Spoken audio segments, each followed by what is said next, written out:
Hi, my name is Cameron Carlson with AnimeLocation.tv. Here I'm at Animatic Con 2017 with DJ BetaMonkey. How you doing? Pretty good. Alrighty, so how'd you get started in the world of music? I mean, I was originally in band as a kid, saxophone player, you know, 4th grade, that kind of stuff. But what really got me started was probably around freshman year of high school. My sister had some trance music that she had gotten from a friend of hers. And that moment, I listened to this one artist, and it just sucked me in. And pretty much from that point on, it was just nothing but EDM. Alrighty, so it all started with a band or in a band. So, like, what was that being introduced to music that way rather than actually discovering it yourself? I mean, it helped a lot more in the long road now.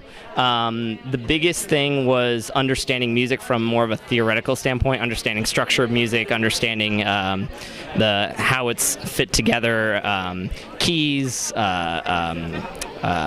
tempo, stuff like that. A lot of the technical aspects of it. Picked that up, but didn't really have a full understanding of the feeling behind music at the time, but it's helping out more now in the long run. So that was sort of a nice thing that I kind of look back now and kind of am glad I did do band and got that experience, even though it didn't really take me anywhere directly. Alrighty, so what lessons would you say you've learned from student radio? I mean, we don't really hear about student radio guys all that much. I mean, I've been involved in my student radio at school, but I didn't really get too involved with it, you know. So what was it like being a student radio DJ? Double-edged sword. The first time I tried to do student radio, first year of college, was down at UK back in 2005. Unfortunately, I kind of got somewhat ostracized. There were DJs and EDM DJs at the time. Unfortunately, they were very much into their particular style and not very inviting to other styles.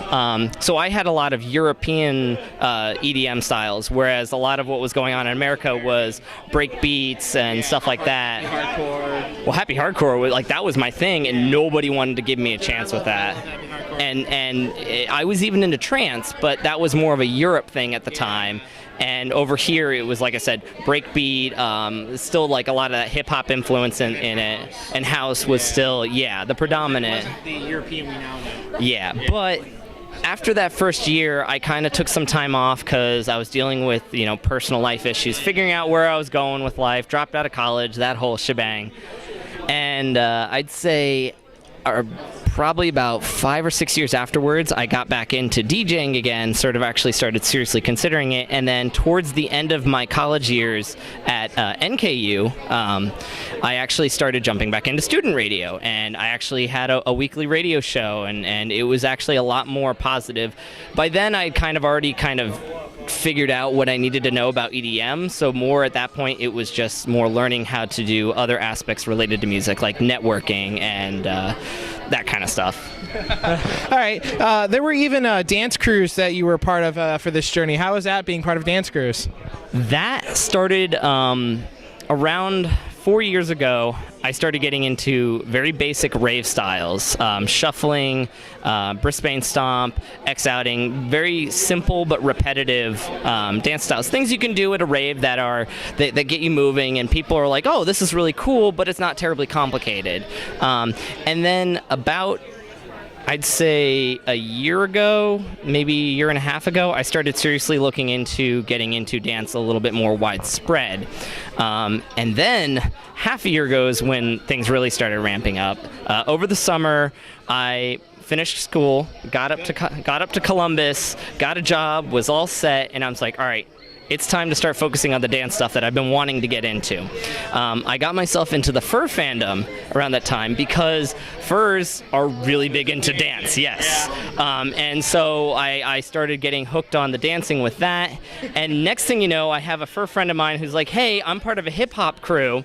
Do you want to try out? And next thing you know, 6-9 months later, I literally just got done last weekend at Hip Hop Expo in Columbus. Like, we were part of a mega crew, True Kingdom, and we were on stage, and we probably had the most hype crowd that night. And from there, I'm gonna see where I can go with that. Like, I'm gonna keep going. I've got a couple friends there in the fur crowd too, so it's quite fun. So, of course, club gigs. What do you learn from doing clubs? I mean, it's a little bit different to do a low key one versus a high key event. So, what's it like to do clubs where it's a little more intimate? Yeah, you kind of still have the same element of low key versus high key, even within the club scene. So, I have been to high key club events, and those I could totally, if I had the chance to DJ that, but that's something that you have to work your way up to. That's a lot of networking. It's not even necessarily skill based. It's just more of knowing people. And unfortunately, I may not ever go in that direction. Time is a limiting factor in that, and being able to network while trying to do dance and other things. But that type of crowd would definitely be more of, I can play, more housey, more pop-oriented stuff, and would totally get a crowd hype. But when you're at a more low-key club event, you definitely have to watch your crowd, pay attention, know who's coming for the night. Like if it's got a specific theme. I've done Tokyo Glow up in Columbus, and that's an anime-themed event, but I still tend to favor house music because it's a little bit more pop-accessible. But then the other couple months back, we had a crowd that was like a bunch of Korean students. They were learning Korean, and they were just like, yeah, let's hear some K-pop and stuff. So I just threw on some happy hardcore, and they just started ramping out to it. So it just kind of depends on the crowd in that sense. It's definitely easier to work with like a convention crowd because you have a much more streamlined, what they want, you can kind of give them more too, you can kind of play with it and they'll still go with it. But the club, you tend to have to be a lot more attentive. Yeah, that's pretty prominent. Then finally, to come to Animatic Con raves, how did the world open up to you when you started to attend Animatic Cons versus going to other types? It was, for me, the first Animatic Con was actually like 11, 12 years ago. And I was into my music, but I wasn't into it in the sense that I was going to try and DJ at the time. This was even before I jumped in my first year of college. I just got introduced to anime. And it was fun to hang out with people, but I didn't really stick with it right away. And then about 5 years ago, I really started ramping up my convention attendance. And I think the big thing was it gave me focus. It gave me something to really drive towards, and it helped me get through college, oddly enough. Like, it gave me that motivation, like, I want to get through college so I have time to go to conventions, or anime even, but anime was my main focus at the time, because that was my first con, and it gave me that drive to finish up school and get done with the rest of life so I can enjoy it.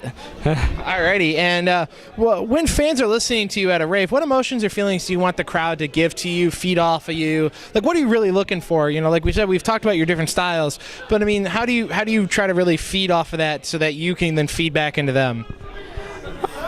Hype. I mean, that's the easiest way to describe it. It's mostly just like, can I find a track that really gets the crowd jumping? And sometimes that takes putting in a softer track or a slower track or a lower energy track first, get them kind of a chance to breathe, build it up, and then drop into a banger.